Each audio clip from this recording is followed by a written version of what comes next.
de América Latina en tiempos de crisis. Y aunque el título puede sonar algo ambicioso, el propósito es tal vez tener algunas notas, algunos puntos que pueden ser útiles para pensar no solo en un marco de reacción de la política macroeconómica durante la crisis, sino tratar de vislumbrar también cómo ese marco de política macroeconómica puede ser útil para la etapa que venga después de la crisis, que tiene que ver con la recuperación, con la reactivación de la economía. Y yo creo que si lo ponemos en unos términos un poco más ambiciosos y deseables, también en la reconstrucción de la economía, porque por algunos aspectos que voy a mencionar más adelante, nos damos cuenta que estamos ante una oportunidad muy valiosa de plantear nuevas iniciativas sobre el orden social y económico de todas las economías del mundo, por supuesto, pero pensando muy de cerca en el contexto latinoamericano, creo que vale la pena pensar en un rediseño de políticas, porque en estos momentos de incertidumbre podemos encontrarnos ante nuevos paradigmas y algunos de esos paradigmas pueden lamentablemente intensificar los problemas que tenemos. Más adelante espero desarrollar con más cuidado esta idea. Entonces yo creo que para iniciar esta conversación sobre orientaciones para la política macroeconómica de América Latina en tiempos de crisis, quiero plantear lo siguiente, y es que el mundo está reaccionando frente a la crisis de la pandemia del coronavirus con su política macroeconómica, política fiscal y política monetaria. Eso, no hay duda de eso. Y creo que la reacción está guiada por una orientación bastante general, y es la activación de políticas contracíclicas. Esto en concreto significa aumento del gasto público y, por supuesto, del déficit fiscal. Y digo, por supuesto, del déficit fiscal porque estamos ante un momento en donde los ingresos tributarios también se ven claramente afectados por la falta de actividad económica y en algunos casos, en el contexto latinoamericano, por la disminución de entradas y de ingresos no tributarios, por ejemplo, para aquellos países que son exportadores de petróleo. Eso en la parte de la política fiscal. Y por la parte de la política monetaria, creo que algo común en América Latina y en muchos países del mundo tiene que ver con la reducción de las tasas de interés de intervención de los bancos centrales. ¿Sí? Esto fundamentalmente expansión monetaria. Entonces, siguiendo el principio de tener una política contracíclica, tenemos una política fiscal expansiva y tenemos una política monetaria expansiva, en donde los principales elementos son mayor gasto público, reducción de ingresos tributarios y, por otro lado, una disminución de las tasas de intervención, que son las tasas a las que los bancos centrales les prestan a los bancos comerciales con el deseo de que esos bancos comerciales, utilizando sus canales de crédito, lo transmitan a personas y a empresas. Ahora, por supuesto, esa política contracíclica se da en un contexto predeterminado. No todos los países tienen la misma capacidad de reacción.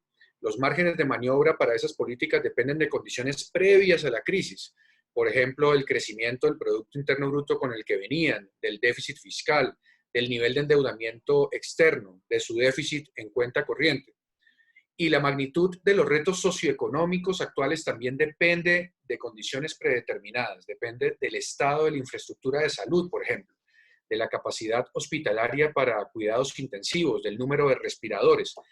Y otro elemento que vale la pena tener en cuenta en ese balance que predetermina las condiciones de margen de maniobra para la política contracíclica tiene que ver con el balance de las deudas sociales de largo plazo. Y aquí estoy pensando fundamentalmente en dos variables, pueden ser más: pobreza y desigualdad.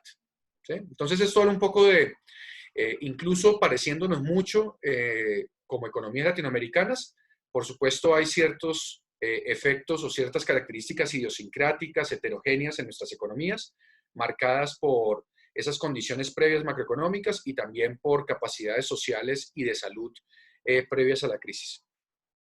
Eso sí, la capacidad de reacción en varios países de América Latina tiene determinantes comunes de naturaleza estructural.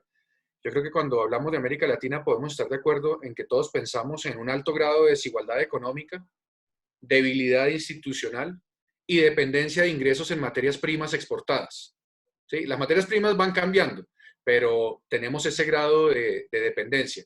Y pensando tal vez en el caso mexicano aquí por el diálogo con mis colegas, pues de pronto también incluir la dependencia en ciertos socios comerciales, ¿no? El caso de qué tanto pesan las exportaciones hacia Estados Unidos en nuestras economías. Estas características compartidas se convierten, en primer lugar, en retos y objetivos prioritarios para la política macroeconómica en tiempos de crisis, pero también en obstáculos para la activación eficiente de políticas macroeconómicas. Y este contexto me lleva a pensar en que podemos sugerir algunos puntos orientadores de política macroeconómica que espero, como dije al inicio de esta presentación, un insumo tanto para la etapa de reacción de la crisis originada por la pandemia del coronavirus, como para la eventual construcción de un nuevo orden social y económico en la región. Entonces voy a mencionar 3, 4, 5 puntos máximos, ¿sí? Digamos cuatro puntos. El primero es acerca del objetivo de la política macroeconómica. ¿Cuál es la prioridad de la política macroeconómica? Y aquí quiero hacer la siguiente afirmación para luego discutirla también con los asistentes. La prioridad de la política macroeconómica debe ser la gente, especialmente los más pobres, y no los negocios. ¿Sí? Es decir, los negocios sirven como un elemento, como un medio para atender las necesidades de la gente. Pero la política macroeconómica no debería enfocarse en este momento en salvar negocios, aunque entiendo que la pérdida de capital humano, el know-how, la pérdida de negocios puede tener efectos de mediano y largo plazo. La prioridad debe ser la gente, dado que tenemos restricciones presupuestales para atender todas las necesidades que se originan con la crisis. Y por una columna que escribí aquí en el diario El Espectador en Colombia, traté de denominar de manera crítica lo que siento que están haciendo muchos gobiernos, y es tener un gasto público tipo colibrí, que se pasea por todos los jardines. ¿Cuáles jardines? Los jardines electorales, buscando complacer los intereses de todos los grupos sociales que levantan la mano y dicen, estoy siendo afectado por la crisis y necesito apoyo. Yo creo que pues eso es deseable, pero no es consistente con las restricciones presupuestales que enfrentan nuestros países. Se debe priorizar las necesidades básicas de los más pobres. Y luego, eso sí, secuencialmente, se pueden atender otras demandas. Y cuando pensamos en los apoyos económicos a las empresas, se deben priorizar dos aspectos. Primero, que haya efectos verificables de empleo. No es pasarle la plata a las empresas y ya, sino que cuando se les pase esa plata a las empresas se comprometan a mantener empleada a la gente con unos ingresos estables. Es decir, que haya garantías de que los apoyos económicos llegan a los asalariados, especialmente de menos ingresos. Todos ustedes saben bien que dentro de las firmas las nóminas tienen también bastante varianza. Podemos tener nóminas en donde hay personas que ganan más de 20, por dar una referencia, más de 20 salarios mínimos, y otros que ganan un salario mínimo.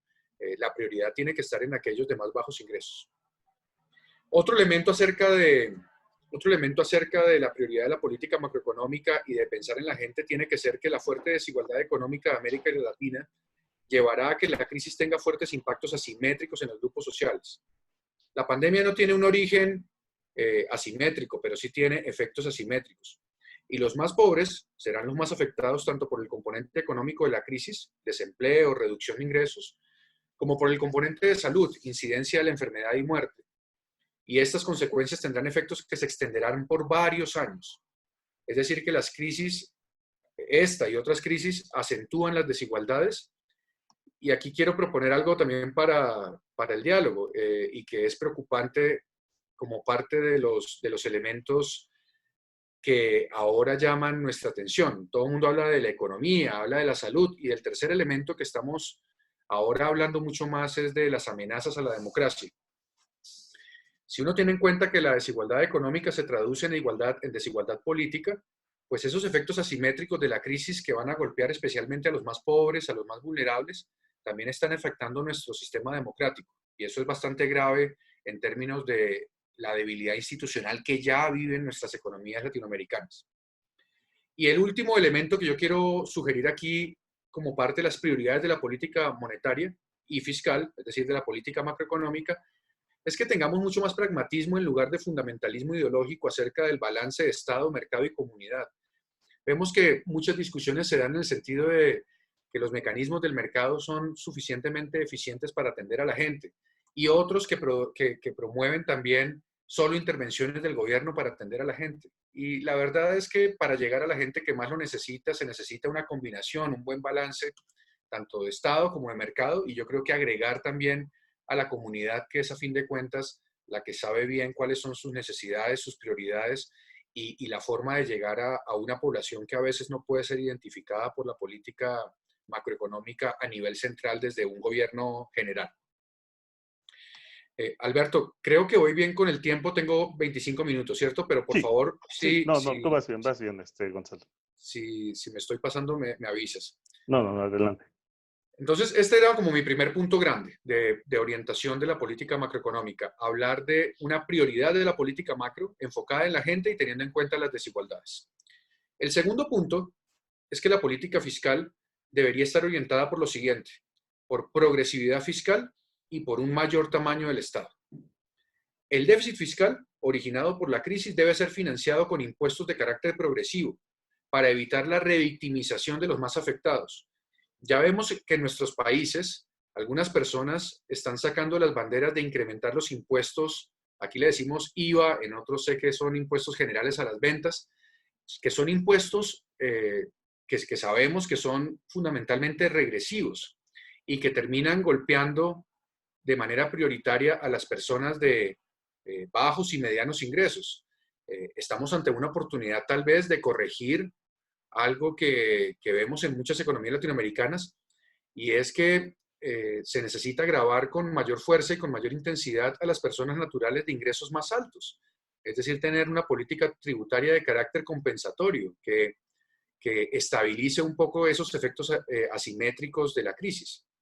Y también nos hemos dado cuenta que este asunto de no tener suficientes camas, de no tener suficientes unidades de cuidados intensivos, todo en un contexto de amplia desigualdad, pues tiene que ver con un tamaño del Estado bastante pequeño, en buena medida por los problemas de debilidad institucional y de corrupción que hace que la gente no defienda un tamaño del Estado más grande. Pero aquí nos estamos dando cuenta que países con una mayor capacidad de reaccionar a través de economías de escala, de eficiencia hospitalaria, de lo que está pasando con el sector educativo también, tiene que ver con una falta de capacidad que no puede ser corregida si seguimos pensando que solo el mercado es capaz de atender las necesidades básicas de las personas. Necesitamos un tamaño de Estado más grande. Y por supuesto, en términos de prioridades, el presupuesto de la nación tiene y tendrá que priorizar las inversiones en salud y en educación. Un tercer principio orientador, coordinación y reglas de la política macroeconómica. La configuración de la política macroeconómica debe superar los problemas de coordinación que implica la independencia de los bancos centrales. Muchas de nuestras economías, siguiendo algunas de las orientaciones del consenso de Washington, han implementado configuraciones financieras con bancos centrales independientes, no está mal hablar de independencia, pero muy enfocados a inflación objetivo. No asumen la responsabilidad que incluso asume el Federal Reserve Bank en los Estados Unidos de atender objetivos de inflación, pero también de producto y de desempleo. Y aunque las constituciones les dan el mandato a esos bancos centrales de preocuparse por objetivos diferentes a los de simple estabilidad de precios, los bancos centrales siempre se resguardan en decir que su objetivo principal es la inflación.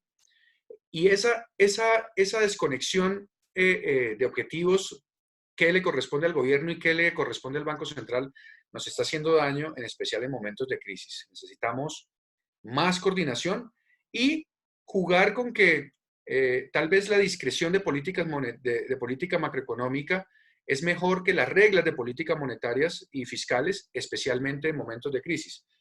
Antes de iniciar este diálogo, me estaban contando mis colegas mexicanos que hay como una obsesión aún por el respeto a la regla fiscal. Lo mismo está pasando aquí en Colombia. Eso pues no tiene ningún sentido. Claramente va a haber un aumento del déficit, claramente tendremos que financiarlo, ojalá con impuestos más progresivos, pero en este momento preocuparnos por reglas fiscales o por reglas de inflation targeting no me parece que sea el verdadero principio orientador. Y por último, para concluir esta primera intervención y respetar el tiempo que Alberto me ha dado, creo que tenemos que retomar los temas de desarrollo productivo, política macroeconómica orientada al desarrollo productivo, y yo lo titularía hacia la reconstrucción. Y esto tiene dos elementos fundamentales. El primero es retomar el diálogo sobre la importancia de cambio estructural en las economías latinoamericanas, con diversificación productiva y diversificación de nuestros socios comerciales. La parte de diversificación claramente tiene que ver con que no podemos poner todos los huevos en la misma canasta.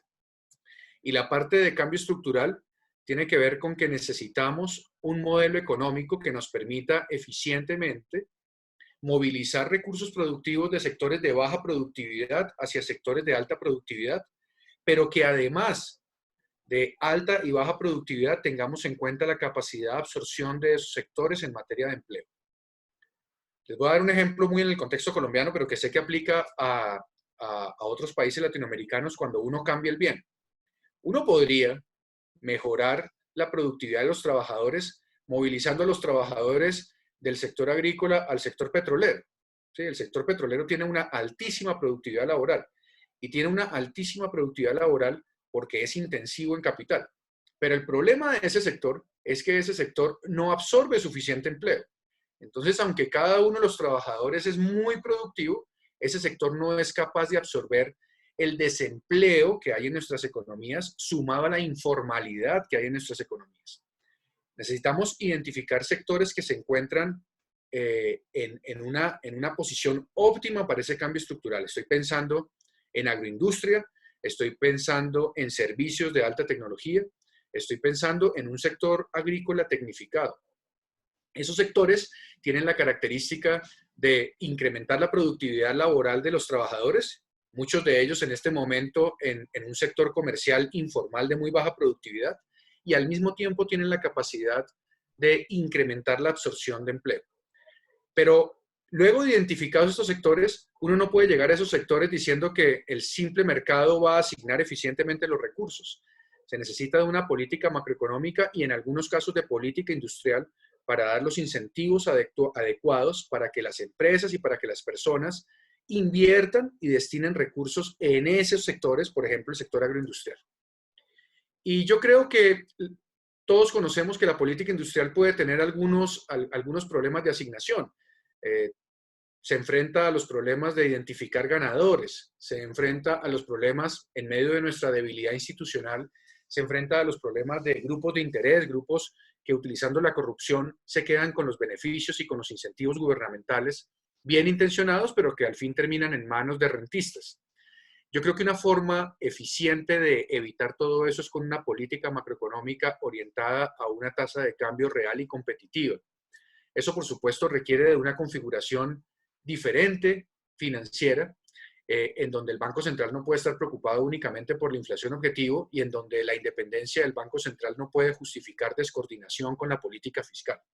Eso lo dejo así como un tema amplio en donde seguro después podemos desarrollarlo más. Y mi segundo punto acerca de desarrollo productivo, y con esto termino, es que el foco de los sectores que deben ser impulsados ahora durante la crisis y en la reconstrucción tienen que ser los sectores que garanticen seguridad alimentaria y de servicios básicos para nuestros países. Para enfrentar la crisis y para esta etapa de reconstrucción, las economías latinoamericanas tendrán que priorizar los suministros de sus bienes alimentarios y servicios básicos. Esto en sintonía con el objetivo de cambio estructural y diversificación productiva, y el gasto en esos sectores debe ser priorizado. Para concluir esta primera intervención diría lo siguiente. Aquí he dejado unos 4 grandes puntos de prioridades o de orientaciones para la política macroeconómica en América Latina. El primero es personas y no negocios, como parte del objetivo principal. El segundo es progresividad fiscal y un tamaño mayor del Estado. El tercero es mejor coordinación de la política fiscal y la política monetaria. Y el cuarto es desarrollo productivo hacia la reconstrucción. Y como he intentado ser persuasivo antes, quiero repetirlo ahora, estas son cuatro componentes o son 4 elementos que son útiles tanto para la atención de la crisis como para pensar en un nuevo orden social y económico en la etapa de reconstrucción. Muchas gracias, Alberto. Este sería mi primer planteamiento y creo que puedo donarle 2 minutos a Raúl. Muchas gracias, estimado Gonzalo. La verdad es que muy interesante la presentación y además me parece que el último resumen que nos hiciste nos ayudó bastante. Es bastante sugerente todo lo que has planteado y bueno, ya saben, compañeras, compañeros, vayan preparando sus preguntas, las cosas que quieran comentar. Vamos a dar opción al final por los que nos acompañan por primera vez. Ahí donde dice participantes en su pantalla, pueden ustedes darle clic y pueden solicitar preguntar, o bien pueden hacer su pregunta en el chat del grupo. Nosotros iremos viendo por orden según lo vayan haciendo para darles la palabra. Vamos a dar ahora oportunidad a que nos exponga el doctor Raúl, déjenme presentar, hacer la presentación correcta, el doctor Raúl Celada Aprilli. Él es profesor en Trinity College, Hartford, Connecticut, en Estados Unidos. El profesor Raúl Celada también es egresado de la Universidad de Massachusetts. Él es economista y, bueno, nos va a presentar la crisis COVID-19, perspectivas de corto y mediano plazo. Un gusto y un honor que estés con nosotros, Raúl. Adelante, por favor. El gusto es todo mío, estimado Alberto, y un placer compartir este panel con Josué y con Gonzalo. Creo que Gonzalo ha tenido una excelente participación y lo que me queda decir va a estar en sintonía más o menos con algunos de los planteamientos que Gonzalo nos ha hecho. Déjenme empezar esta pequeña presentación dando un pantallazo general de algunos datos claves en América Latina. Una población de 626 millones de habitantes, casi el 60% de la población económicamente activa en América Latina está en el sector informal. Y esto va a ser determinante en el diseño y en la implementación de políticas económicas a raíz de esta crisis. 241 millones de personas no tienen acceso a protección social en América Latina. Algo que juega a nuestro favor es que la pirámide poblacional es relativamente joven, esto en comparación con Europa y otros países. Tenemos en la mayoría de los países un sistema de protección débil, con bajos niveles de cobertura de seguros de salud. Los ejemplos que voy a dar, generalmente voy a tener en mente Bolivia. En Bolivia, la cobertura de seguro de salud la cobertura efectiva es bastante baja. Esto indudablemente genera una debilidad al momento de enfrentar esta crisis. Y el número insuficiente de camas de hospitales y de camas en terapias intensivas en relación al tamaño de la población. No, respecto a la pandemia, al COVID-19, parece que América Latina todavía no ha llegado a la cúspide, no hemos atravesado, no hemos llegado a la peor parte de la pandemia. Entonces, lo peor está por venir. Y si es cierto que muchos países han logrado achatar la curva, yo creo que tenemos que tener en cuenta que la densidad debajo de la curva, el área debajo de la curva es la misma. Lo único que estamos haciendo es retrasar las tasas de infección elevadas. Y como mencionaba Gonzalo, lo que se debería haber hecho en estas semanas de aislamiento en muchos países es intentar adecuar el sistema existente de salud e intentar diseñar las políticas y los parámetros de acción en todos los estamentos de gobierno, desde el gobierno municipal hasta el gobierno central. En el caso boliviano, parece que todavía queda mucho por hacer y me temo que lamentablemente ese es el caso de varios países latinoamericanos, que no se ha podido aprovechar estas semanas de aislamiento para poder estar más preparados para lo que se viene, ¿no?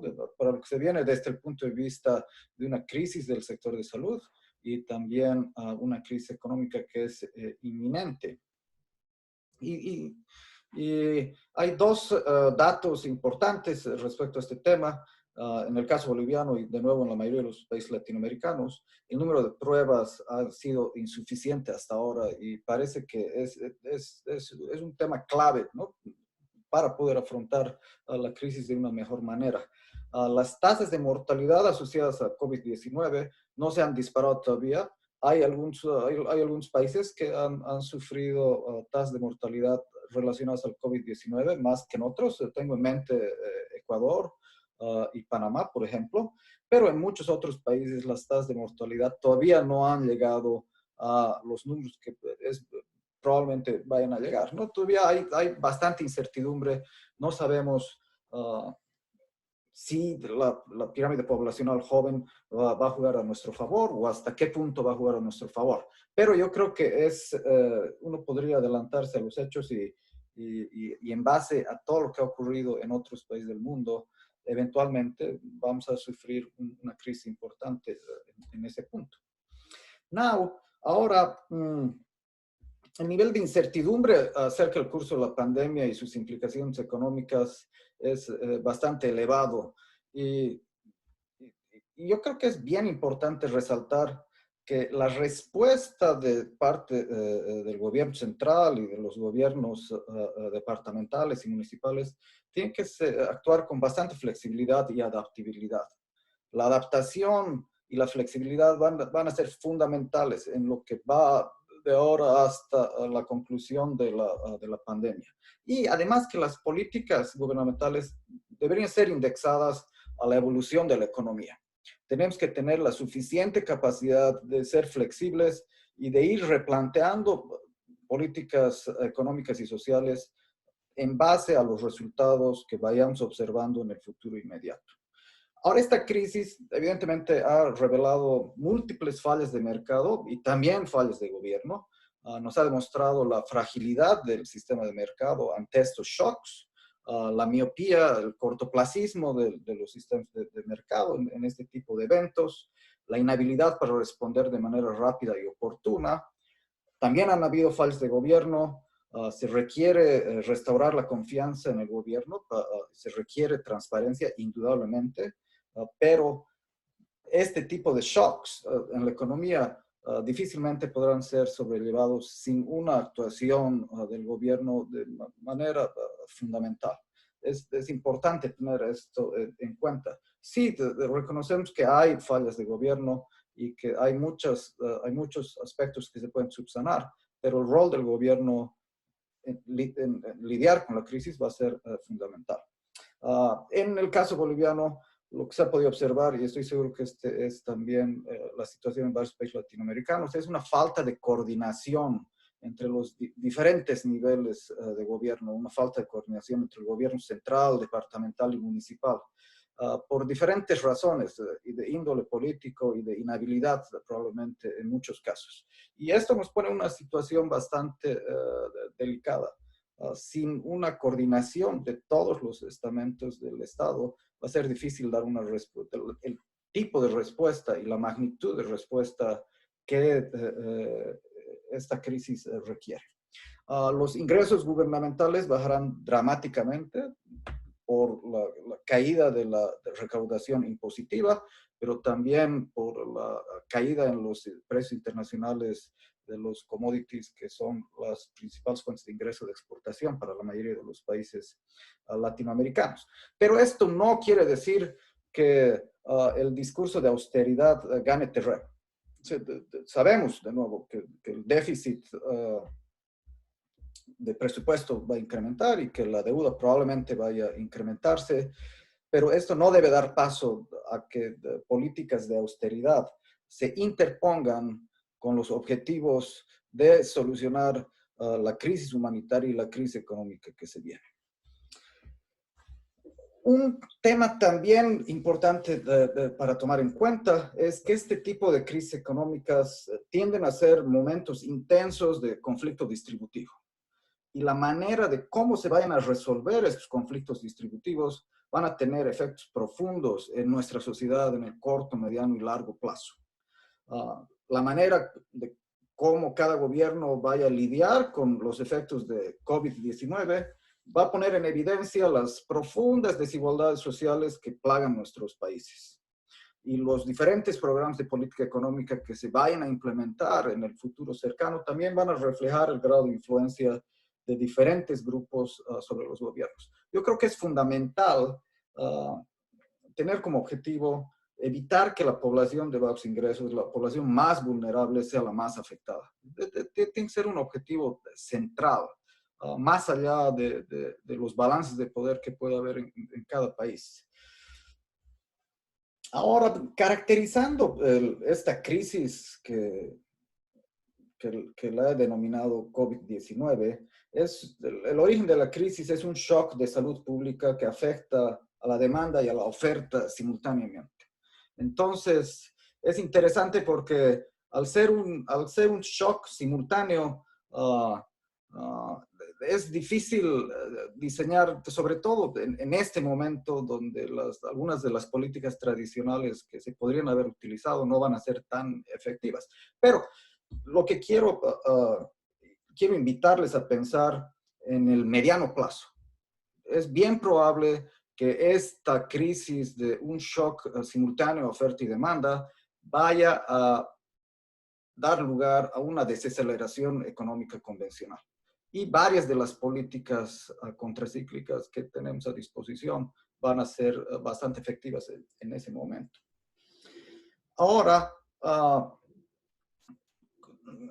un aspecto importante a considerar es que los balance sheets de empresas, familias y bancos se están deteriorando, ¿no? Entonces, especialmente del balance sheets de las familias, y va a ser un objetivo fundamental de política económica poder lidiar con este punto.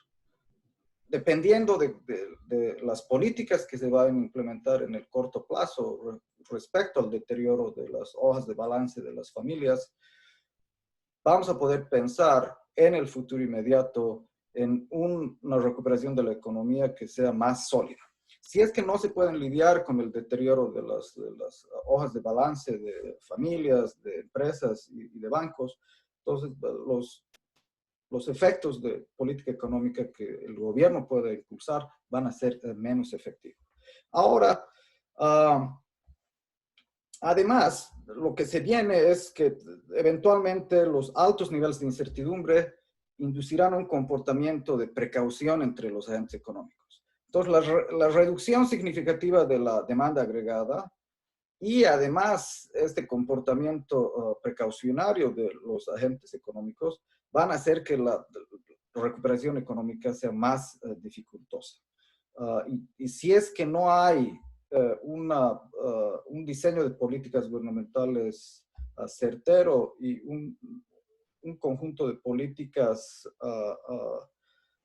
que se puedan implementar inmediatamente, seguramente la recuperación puede ser muy lenta también. Y además hay los riesgos de espirales de deuda. Cuando una compañía que por falta de liquidez no puede pagar a otra compañía, compañía A no puede pagar a compañía B y compañía B no puede pagar a compañía C, etcétera, etcétera, etcétera. Y esto puede llevarnos a una situación de bancarrota sistemática como la que vivió Corea, Indonesia y Tailandia durante la crisis asiática. Entonces yo creo que podemos aprender algunas lecciones de crisis pasadas y tenemos una idea más o menos clara, a pesar de la gran incertidumbre que existe, hacia dónde se mueve la economía en el corto plazo. Y el diseño de políticas tiene que ser acertado. Ahora, respecto a los objetivos de políticas gubernamentales de corto plazo, el objetivo número uno, y en eso estoy completamente de acuerdo con Gonzalo, es salvar la mayor cantidad posible de vidas humanas. El objetivo número uno tiene que ser las personas, las vidas humanas que se pueden salvar. Y además, esto implica proteger a la población más vulnerable. Tiene que haber un énfasis en el acceso a alimentos y servicios de salud, que es una debilidad histórica en el continente, de nuevo, especialmente en Bolivia. La población más vulnerable históricamente ha tenido problemas en acceso a alimentos y servicios de salud, y ahora estos problemas van a ser todavía peores. existe un riesgo de deterioro en la seguridad alimentaria y hay un riesgo en el incremento de desnutrición. Lamentablemente, en muchos países no existe un seguro de desempleo. Entonces, la manera de cómo las personas van a poder generar ingresos en estos tiempos de pandemia, donde la movilidad laboral ha sido restringida de una manera significativa, es bien importante. Y el sector informal, nuevamente, ¿no? El sector informal, que es tan importante en América Latina y en otros países en vías de desarrollo, hace que muchas de las políticas que se puedan diseñar para poder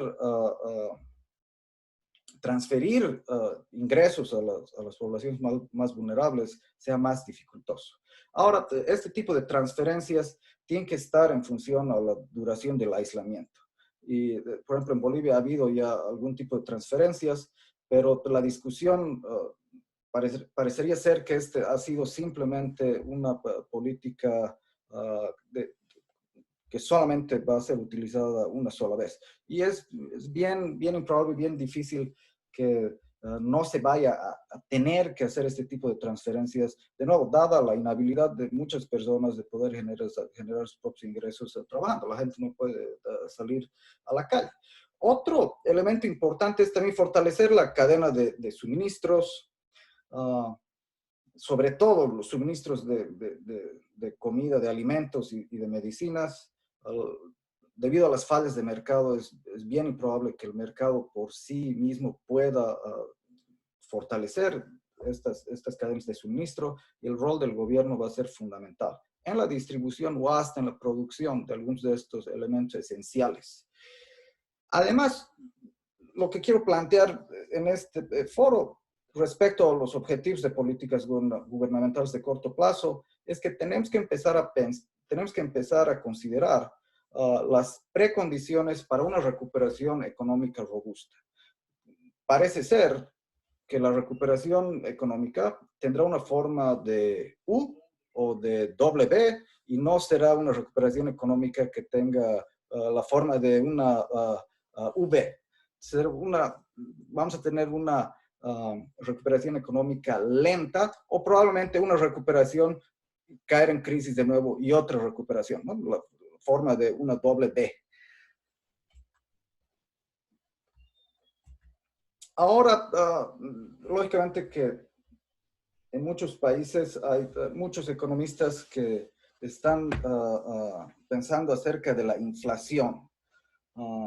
Y probablemente debido a que esta crisis y la crisis que se viene después de la pandemia van a repercutir en la demanda agregada, no sé si es que las preocupaciones de inflación sean las más importantes por el momento.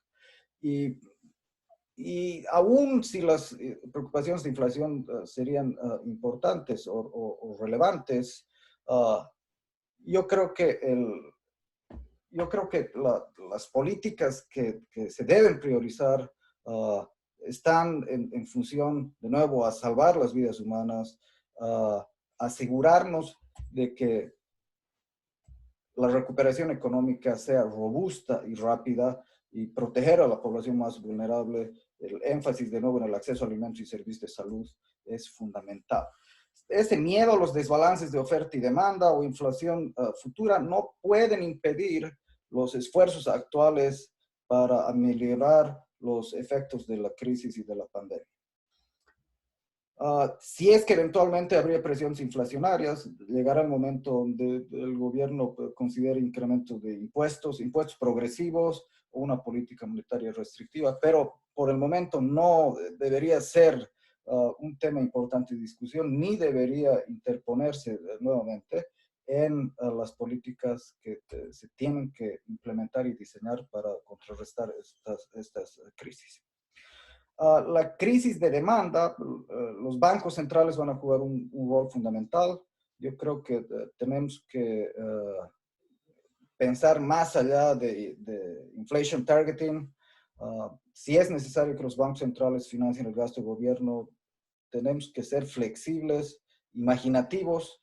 Si es necesario que se monetice el déficit, se tiene que hacer. La expansión fiscal va a ser fundamental para permitir de nuevo una recuperación robusta de la economía eventualmente.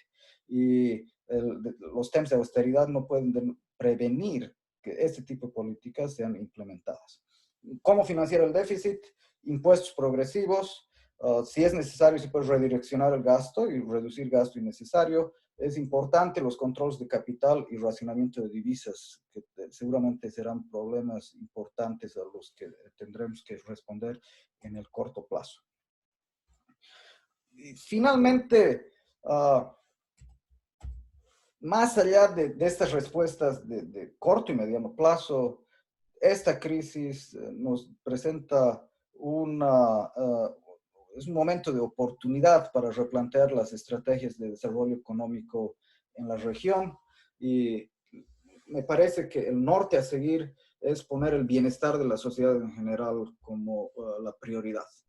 Y tenemos una oportunidad única para implementar políticas que busquen reducir la brecha de ingresos. Tenemos que atacar el problema de desigualdad en el continente. El acceso a servicios de salud debería ser un derecho humano también. Es otro planteamiento de política para el futuro. Y tenemos la oportunidad de crear sistemas de seguridad social que garanticen un ingreso mínimo en este tipo de crisis.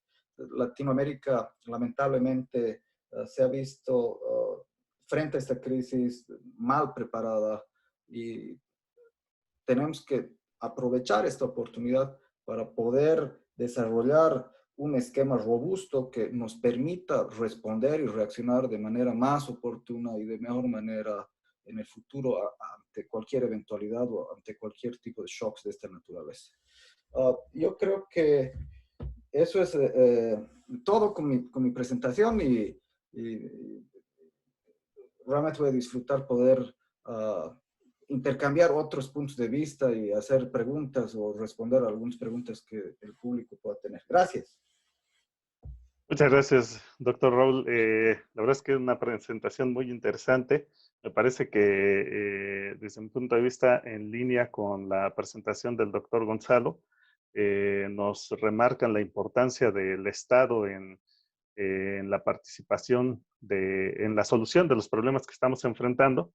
Y también hay un énfasis en la situación de la institucionalidad y de la fortaleza del Estado para resolver los problemas que podemos estar enfrentando.